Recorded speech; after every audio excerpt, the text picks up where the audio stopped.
Bonjour, je voudrais dire un mot, vous saluer d'abord, et vous dire un mot d'un week-end un peu exceptionnel qu'on va vivre dans le diocèse le 11, 12, 13 octobre. Voilà. À la demande du journal La Vie, en particulier de M. Jean-Pierre Denis, vont avoir lieu à Lyon cette année. C'est vraiment une grande joie pour nous, hein. Les États généraux du christianisme. C'est un endroit de dialogue et de partage où des quantités de gens forts divers prennent la parole pour qu'on dise mais où en est-il le christianisme aujourd'hui? Où en sommes-nous de notre foi, de cette annonce de la foi que Jésus nous demande de faire? Et donc il y a 2-3 jours de dialogue très large et ouvert entre nous. Il y a les catholiques, mais il y a les chrétiens et d'autres chrétiens qui ne sont pas catholiques, mais aussi en fait avec d'autres religions et aussi avec la société. C'est un lieu assez intéressant de rencontre entre les croyants et ceux qui ne sont pas croyants, ou l'Église et l'ensemble de la société. Ce n'est pas si fréquent, donc ça vaut la peine d'être soutenu. Il y aura une messe pour finir, qui sera la messe télévisée d'ailleurs le dimanche à l'église Saint-Thomas de Vaux-en-Velin, qui est un peu emblématique dans notre diocèse. On l'a inauguré il n'y a pas encore un an, dans ce quartier qui a beaucoup fait parler de lui, et où on a établi à dessein une maison de paix, justement parce que l'évangile est un message de paix. Dans ce dimanche 13 octobre, il y aura aussi une belle habitude pour la pastorale des jeunes, depuis déjà plusieurs années aussi dans le diocèse, qui est le Festival Open Church. Donc les jeunes se retrouvent, bien sûr, pour fêter et partager ce qu'ils ont vécu dans la mission Exultet, quand ils sont allés faire de la mission pendant l'été, ou dans les laboratoires de la foi, et surtout, bien sûr, dans les JMJ de Rio de Janeiro, avec l'étape à Cayenne avant. Mais c'est aussi une grande ouverture de l'année. J'invite de manière toute particulière les jeunes qui viennent d'arriver à Lyon pour leurs études. Alors ils connaissent peut-être pas encore grand monde à Lyon.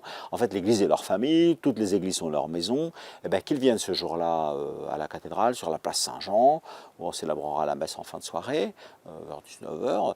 Et ils verront qu'il y a à l'intérieur de l'église de Lyon, si je puis dire, chaussures à leurs pieds, c'est-à-dire quel que soit leur désir de formation, de service, de prière, de rencontre d'autres jeunes, ils trouveront dans ce festival Open Church un groupe qui les accueillera.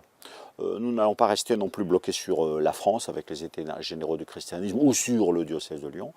Et on va être aussi ce dimanche-là en union avec l'Église universelle. Donc avant de partir, le pape Benoît XVI a lancé l'année de la foi, et il y avait un rendez-vous marial dans l'année de la foi qui était le 13 octobre. Alors le pape François l'a vraiment repris à son compte, et il a dit et décidé qu'il ferait la consécration du monde entier au cœur immaculé de Marie le 13 octobre. Cette consécration de notre diocèse à la Vierge Marie, je l'ai fait un 13 mai, moi, dans un rassemblement des familles, à la fin d'un grand rassemblement des familles en 2007.